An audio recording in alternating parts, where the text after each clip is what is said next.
मला अतिशय आनंद आहे की आपण अहिल्यादेवी होळकर, पुण्यश्लोक अहिल्यादेवी होळकर शेतकरी कर्जमाफी योजना जी घोषित केली होती, त्या योजनेच्या अंतर्गत आषाढीला आपण पहिली यादी घोषित केली होती। घोषित केलेली यादी ही आपण सर्व ग्रामपंचायतींना पाठवली आणि अगदी सिंपल अशा पद्धतीनं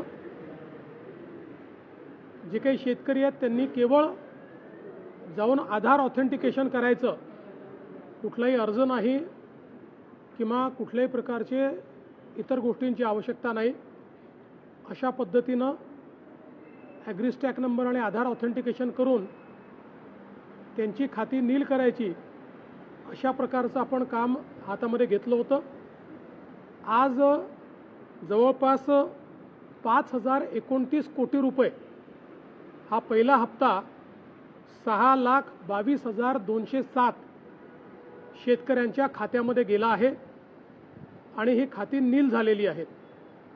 मध्यंतरी काही गैरसमज असे झाले होते की आमच्यावरचं कर्ज जास्ती दिसतंय आणि आमच्या नावावर अप्रूव्ड पैसे कमी आहेत।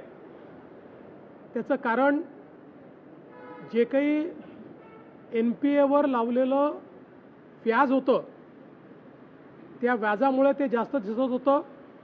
बँकांनी ते व्याज रद्द केल्यामुळे आता अकाउंटमधले पैसे आणि शासनाने त्यांच्या अकाउंटला भरलेले पैसे, म्हणजे कर्जाचे पैसे अकाउंटमधले आणि शासनाने भरलेले पैसे हे सारखे असल्यामुळे ही अकाउंट नील झालेली आहेत।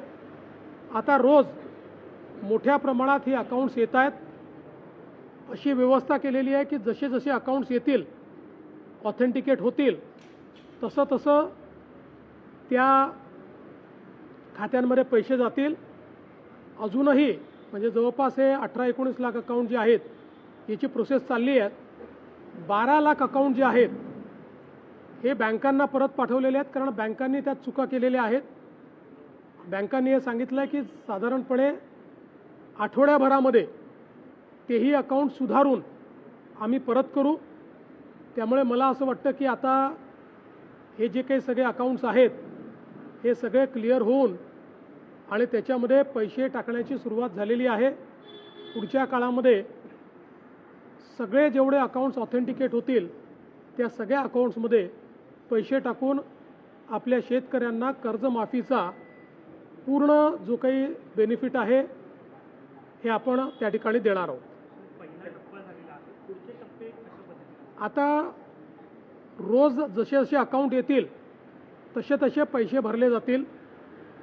सुरुवातीच्या पहिल्या टप्प्याला याकरता वेळ लागला की आपण हे ठरवलं होतं की याद्या ग्रामपंचायतपर्यंत जातील, त्या ठिकाणी याद्यांचं वाचन होईल, लोकांना हे समजलं पाहिजे आणि मग लोकांनी फक्त आपलं आधार ऑथेंटिकेशन करायचं आहे। ते आता खूप जोरात चाललेलं आहे।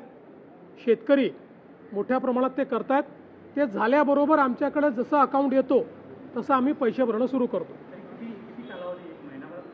बघा, 1 महिन्याभरात झाला पाहिजे, पण त्यात आपला जुना जो साधारणपणे अनुभव आहे त्याच्यामध्ये 80% काम एका महिन्यात होतं। 20% कामाला वेळ लागतो, कारण त्यात काही ना काही अडचणी, इतका लाखो शेतकऱ्यांचा जो रेकॉर्ड असतो, कुठे शेतकऱ्याची अडचण असते, कुठे बँकेची अडचण असते। काही ठिकाणी आता अशाही केसेस आहेत की वडिलांच्या नावाने कर्ज आहे, वडील गेले आहेत, मग ते म्युटेशन करून ते कर्ज त्या ठिकाणी आपल्याला रद्द करायचं आहे। अशा कागदपत्राच्या पूर्तता चालत असतात, पण 80% काम मात्र वेळेत होतं।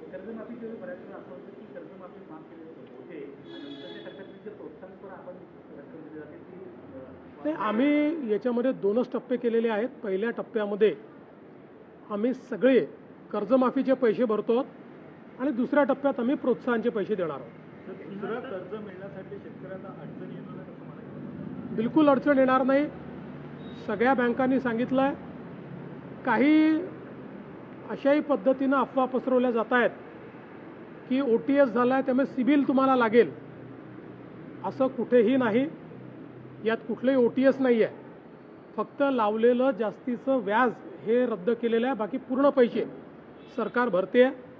त्यामुळे कुठल्याही शेतकऱ्यावर सिबिलची अट लागणार नाही आहे. जे 12 लाख अकाउंट बँकेने परत पाठवले आहेत त्यामध्ये नेमक्या कुठल्या प्रकारच्या त्रुटी आहेत, म्हणजे पुढचे जे येणारे टेक्निकल त्रुटी आहेत.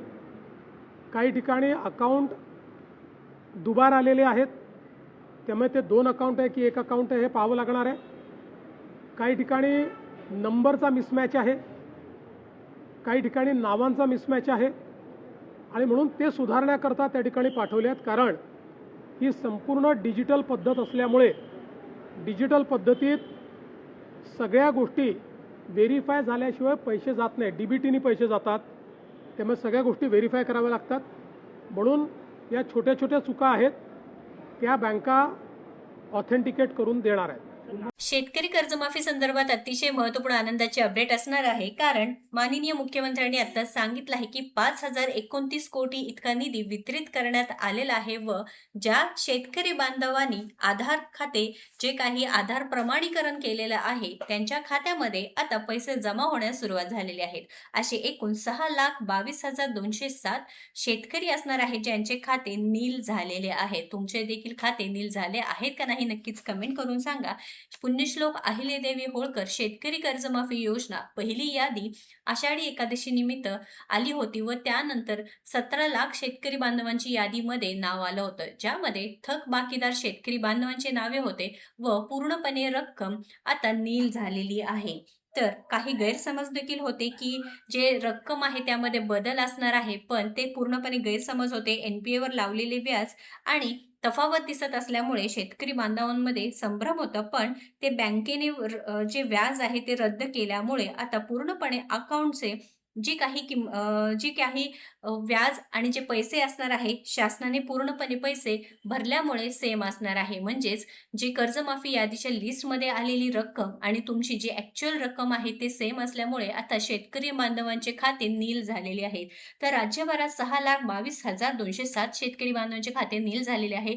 सिबिलच्या बाबतीत ही देखील काही अफवा पसरवले जात होते असे माननीय मुख्यमंत्र्यांनी सांगितलं आहे, परंतु तुमचे सिबिल स्कोर आहे कोणतेही खराब होणार नाही. OTS संदर्भात देखील महत्त्वपूर्ण अपडेट देण्यात आलेली आहे. तर प्रोत्साहन पारचे जे लाभ आहे, प्रोत्साहनचे पैसे दुसऱ्या टप्प्यामध्ये येणार असल्याची माहिती माननीय मुख्यमंत्री देवेंद्रजी फडणवीस यांनी दिलेली आहे. पहिली जी टप्पा आहे, पहिला टप्पा, त्यामध्ये पूर्णपणे थकबाकीदार शेतकरी बांधवांची नावं व OTS शेतकरी बांधवांची नावं व दुसऱ्या टप्प्यात प्रोत्साहनपर जे पैसे भरलेले शेतकरी आहेत त्यांच्या खात्यामध्ये प्रोत्साहनपर लाभ मिळणार असल्याची माहिती आहे. महत्त्वपूर्ण अपडेट आहे. जास्तीत जास्त शेअर करून पुढील सर्व अपडेटसाठी आपल्या योजनात्र पेजला व चॅनलला फॉलो सबस्क्राईब करा. धन्यवाद.